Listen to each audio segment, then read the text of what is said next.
Hi everybody, it's Mark here, and I'm back to continue my series of Who Wore It Best, comparing the miners by number of RWS versus Thoth, and using the Golden Dawn's titles for the cards as sort of the jumping off point. So how well did each of those systems or artists depict the fours, which is what we're on today. So we'll start with the Four of Wands, and according to the Golden Dawn is the Lord of Perfected Work. I don't see that in either the Thoth or the RWS. I mean, perfected work. I don't think I've seen that in almost any Four of Wands out there. It feels like a more pentacle disc kind of a term.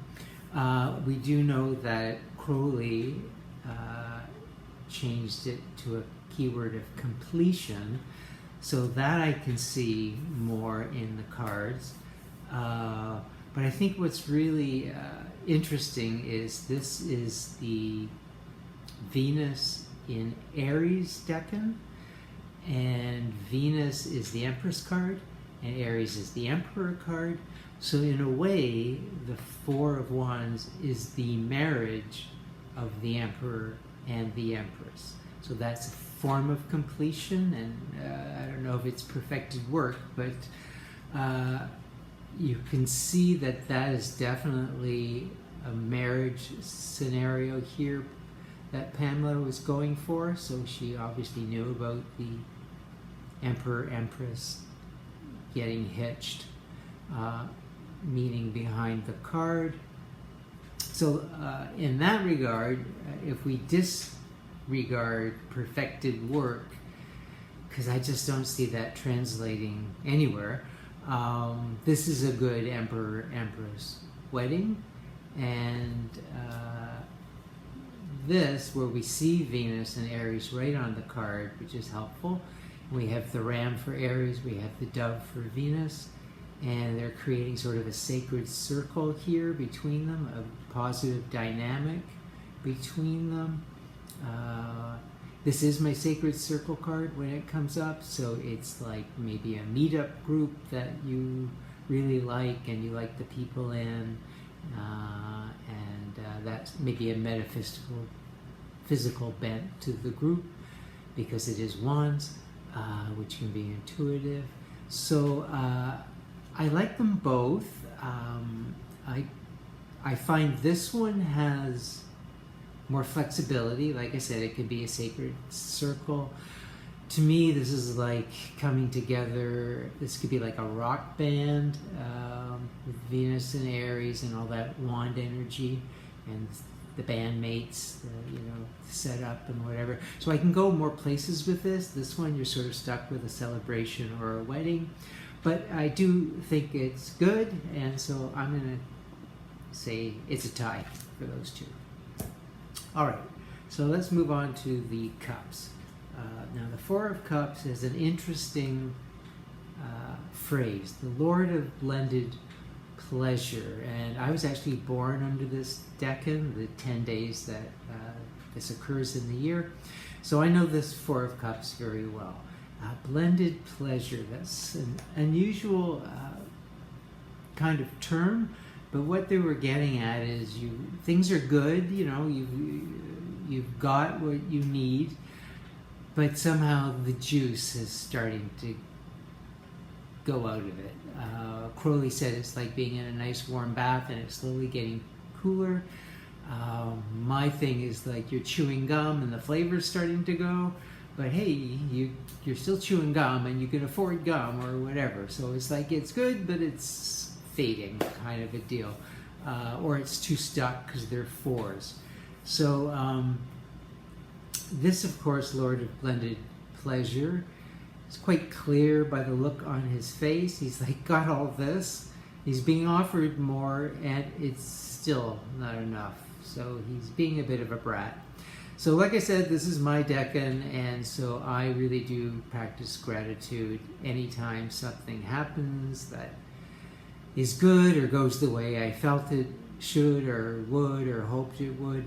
I always remember to give thanks and not get stuck in this, yeah, but I wanted it in blue, not in black, and these little details that don't really matter.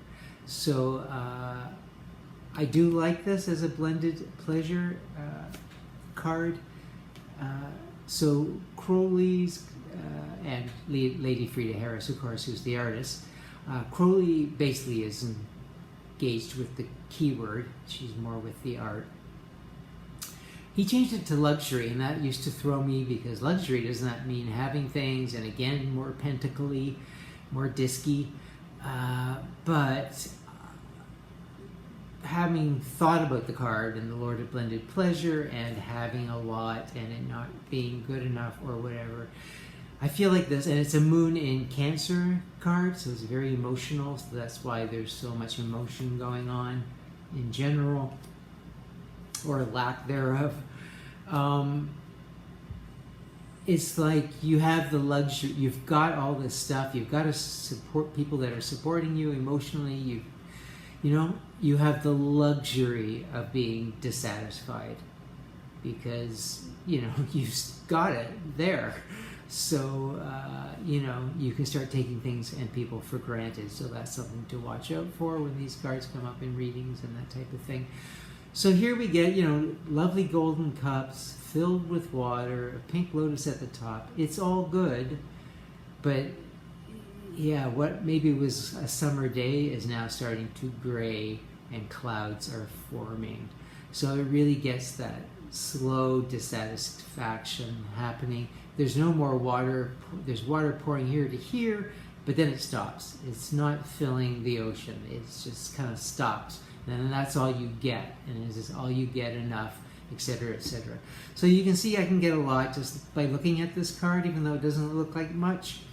But this guy, certainly with the arms crossed and the body language, definitely gets across the message as well. So, and I just think this card is just so beautiful. I'm afraid it's another tie. I like them both. Okay, so here's where we're not going to have a tie on this next one. So this is the Four of Swords, and it's the Lord of Rest from Strife. And what we have, so what that means is, in terms of Crowley, he says it's a truce. So the war isn't over, it's a rest from strife. It's not done. You're going to have to go back into the battle, and but you do get a break at this point. I really like, especially this is the new digitized version of the Thoth, and it really gets the point across here. We have all this static electrical energy out here, and this is just like your little space pod with your, many petals flowered, and your swords laid down in agreement. And so you do feel the safety, this little nest, and this rest from all this cacophony and this noise.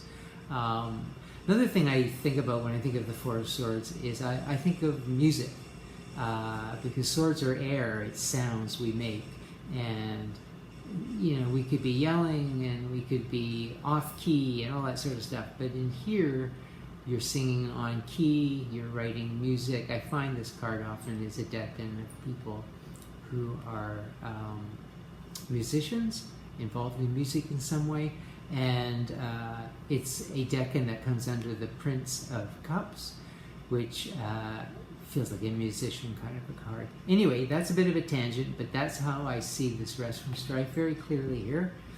And I really hate this card. As a rest from strife, death, I guess that's a rest. I don't know about this card. I think the sarcophagus was a mistake. I prefer decks where if you're going to have a figure, they're meditative, something calming going on. Even if this person was a real person just laying across a bed or something. It's just kind of a mishmash with the stained glass, and you know, I get where they're going. The swords are hung up. If you're taking a break, you lay down your sword, but I just think the coffin bit is too much. So finally we have a winner, and it's this one. Just don't like that card. It just makes your mind go in areas that really aren't appropriate to the meaning of the card for me. Okay, so the very last one is our pentacles or discs, and it is the Lord of Earthly Power. So we can definitely see it in this, you know, guy hanging on to all his stuff. He's got money on the brain. He's got some stuff saved up for later. So yeah, he's got earthly power. He seems pretty satisfied with that. And here we have, I know the first time I worked with this deck, I did not even see this for what it was, but we're looking down on a fortress or a castle. Here's the entrance over the moat, and we have all the elements on the turrets here. There is some water in the moat, and then total desert surrounding, so you definitely have power if you've got water in a desert.